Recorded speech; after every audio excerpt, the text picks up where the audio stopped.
Locker room heat is when you are not over with the boys, meaning you have done something or some things.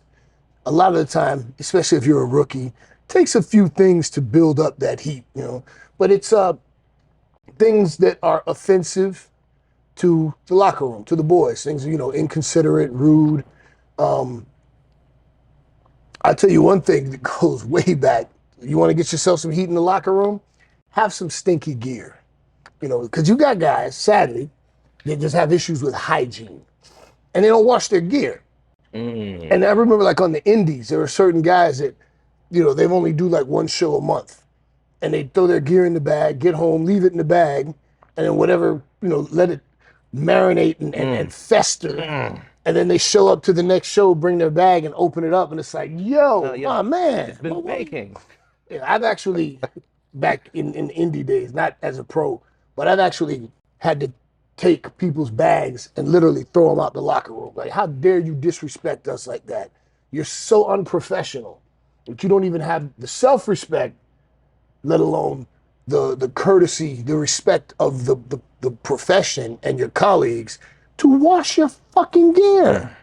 Like, what's wrong with you? Like, it's funny. I have a thing. Like, when I would wrestle and I get all my gear on, I'm ready to go. I would always give myself a couple of quick close spritz,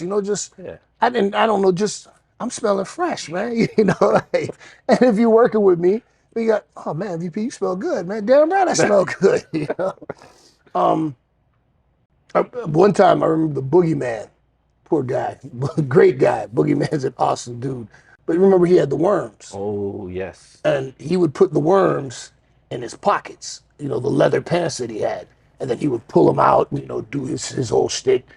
Well, sadly, one weekend, he forgot that he left the worms in the pockets of his pants.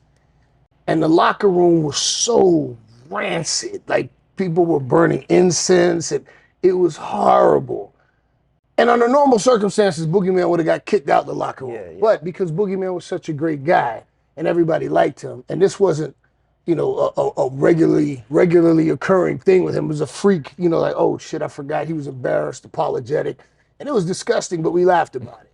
But other offenses include things like, back in the day, and things are changing a bit, but back in the day, if you were a younger talent and a veteran came in, you'd offer him your seat. Hey man, you want my seat? Or if you're on the bus traveling, things like that. If you didn't do that, if you didn't defer to the vet, like, hey, that would get you heat. Going over your time in the ring. If you guys got 10 minutes and you just decide, I'm going to do 20. Well, now you're cutting into my time. You're cutting into everybody else's time. That's another way to get yourself some heat. If somebody has a signature move and you decide you're going to start doing their signature move. People aren't crazy enough to do that. Oh, man, it happens all the time. Sure, that happens, man.